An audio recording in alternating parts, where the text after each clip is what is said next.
Hello everyone! So, how are you today? Are you ready to have some fun? Are you ready to learn more?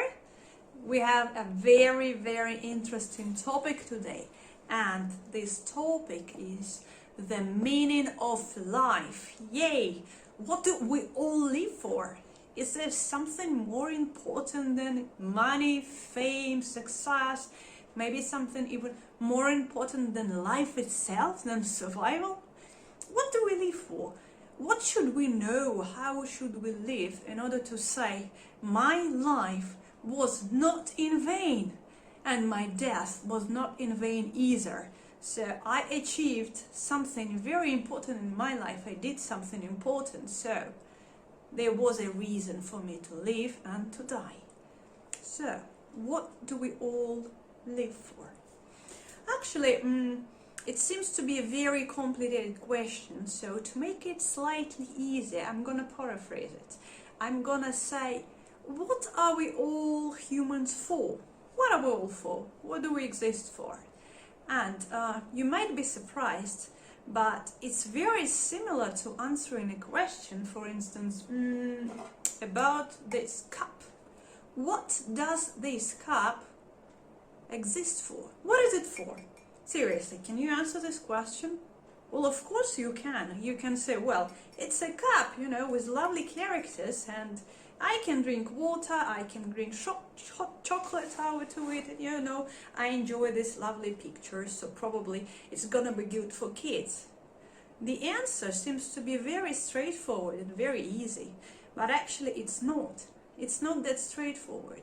Because to answer the question about the meaning of life of this cup, about the purpose of this cup, to answer this question, I actually have to know a lot of things. I have to know that humans actually, they exist. I have to know that people are already smart enough to make things out of glass. I should also know probably that they have kids and that their kids love these characters, and I can go into details and find out why Tigre is lovely. So I should also know a lot about biology, so that human beings actually need water, and that water is liquid, and that you can put this liquid into a cup and then you can drink it. So we all need water to survive. So I have to know a bunch of things actually just to answer a simple question. What is this cup for? It's a very simple question, but to answer I've got to have the whole world view and to know lots of things. And actually, if there is an unknown object coming from another space and just falling on my head straight away, you can ask me, what is this for? I'll tell you, I have no idea. Because I have no idea about aliens, where they live, what do they use this strange thing for. So you never know. So to be honest, it's similar to us. So if you don't know anything about the world, if you don't know why the world exists, and we are all particles of this world, we are kind of a product of the world.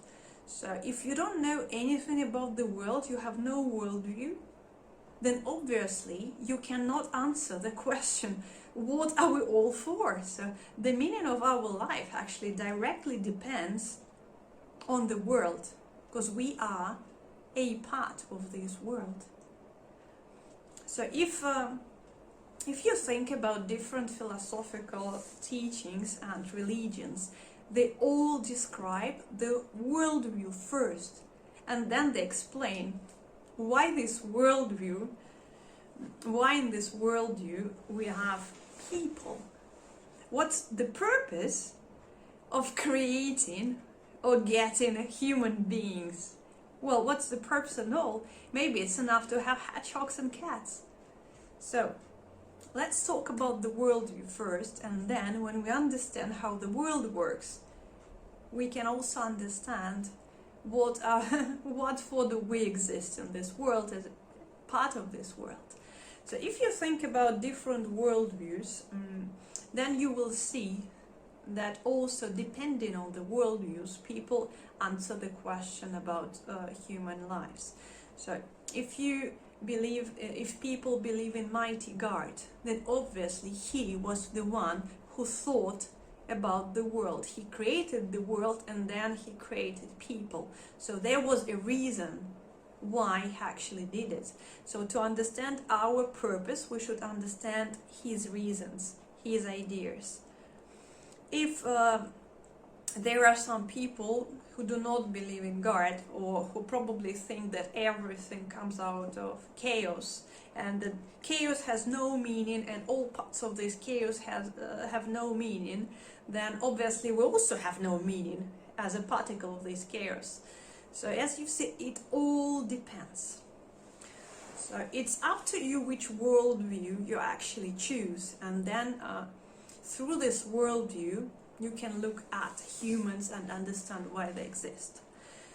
So let's have a look at one of the worldviews, and I'm talking about the teaching, of course. What does the teaching tell us about the world, about the whole thing? What is the worldview? So if we understand the world, then consequently we understand why people are here in this world and what do they have to do, what's the purpose of all that. So let's do it. So off we go. What does the teaching tell us about the worldview? Yes, what is the worldview of the teacher? So what does the teaching tell us about the whole world? Shall we start talking about our society? Shall we start talking about our planet? Or should we go further? Actually, we should start with the universe. Maybe it's kind of surprising, but it's all about the universe, and well, then from the universe we can move down to human beings. Ready? Off we go. So first thing, what you should know about the universe. It's not just space, stars and everything else that you probably know from the cartoons, films and all other sources. Universe is a living being. Yes, like in a way like us, or we are actually like the universe. So universe is a living being, kind of an organism. So, and as all other organisms, it develops. There is an evolution, and there are particular stages of this evolution, and there are particular aims at each stage of this evolution. So what is the current stage actually? What do I have to do? What are the aims of the universe straight away here? So let's talk about the current stage of evolution of the universe.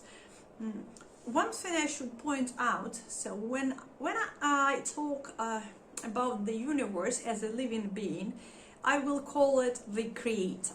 Okay? So universe as a living being is the creator. And I will also use the word universe itself to talk about physical space. So actually, our universe, this physical universe, is a physical body of the creator. So it's very easy. So what we know about stars, planets and all other matter, it's physical body of the creator. And the creator is the universe as a living being. So what's the current stage of the evolution of the creator? First of all, we should know, yes, as I've mentioned, that each stage has a particular aim. And when we talk about stages of evolution, we're basically talking about development. You can imagine it just looking, for example, at a frog. So before you get a frog, you have a froglet. So there's a froglet stage. And before the froglet stage, there is the tadpole stage.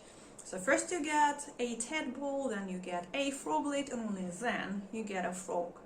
Or if you look at a butterfly, first you get a caterpillar, then you get chrysalis, and there are some particular things happening very important in this chrysalis. When this process finishes, then you get a butterfly. And there's no way of getting a butterfly without a chrysalis and without this stage of development. So you cannot get a butterfly straight out of a caterpillar. So the same with our universe. one of the stages, let's say the caterpillar stage finished, and unless we have this chrysalis stage, and unless this development is successful within the chrysalis stage, our universe, our creator, cannot turn into a butterfly. So let's say our universe is within this chrysalis stage. So in other words, at some point, in order to develop further, there were some changes that are required, to go on, to continue further development. So before our creator goes to the next stage, it should successfully finish this inner development stage. So it should change. How is this process actually happening? So what's going on? So there was a particular substance, and in order to change, to follow this chrysalis stage, this substance changed into what we know as spirit. And then this spirit became a bit thicker, and it turned into energy. And then this energy became thicker and thicker, and it turned into something we know is matter. So we have spirit, then we have energy, and then we have matter. Matter is what we know. So basically things we can touch. Our body is matter, the chair behind me is matter. So everything we actually study and know, what science studies and knows, is matter. But behind this matter there is always energy, and behind energy there is always spirit. So the main aim is the development of the spirit. But how can you develop spirit? So you can ask me, in order to develop spirit, why do we actually need energy, and why do we need matter? Well, energy is something that gives energy to matter. And matter is the final kind of product we can use to shape spirit. How? Well, it's easy. If we talk about spirit, some people call it soul, but it's actually spirit. If you talk about spirit, it's absolutely invincible. So there's nothing you can do in spirit. And if it's invincible, how can you perfect it? Actually, in order to perfect something, to make it better, you need some restrictions. And matter provides us with these restrictions. Matter is fragile, and matter is very tangible, and it's easy to break. So you can use this tangible and fragile matter to shape, to influence spirit. I can give you a very clear example. Imagine you're a Superman, yay, and you're absolutely invincible. So you can do whatever you want and nothing's gonna happen to you, the same as nothing gonna happen to spirit. And then you look around, ooh, there is a person that I can save. If I'm invincible, why don't I save this person? I don't risk anything anyway, so I go, run, fly, whatever, I save this person and I feel good. But actually, there was no spiritual improvement at that moment. Why? Because I was invincible. And so there are no extra efforts I should make. Why don't I save a person if nothing happens? So it's very hard to develop morally if you're absolutely invincible. But if you have your physical body, and this body is tangible and so dear and so fragile, then I look at a person, oh, this person needs help, and I can save this person's life. But if I do it, I'm gonna risk my own body. I can die. So I have to overcome my fear in order to save this person. I have to, to force myself. I have to make this moral choice. I have to overcome my own body. I have to risk it. I have to risk it to save a person. And this is my choice. I make a choice. I'm ready to die myself, but I will save this person. And this is my moral choice. And to make it, I have to, I have to be strong. I have to have certain qualities. So our body, matter, helps us to work out these qualities.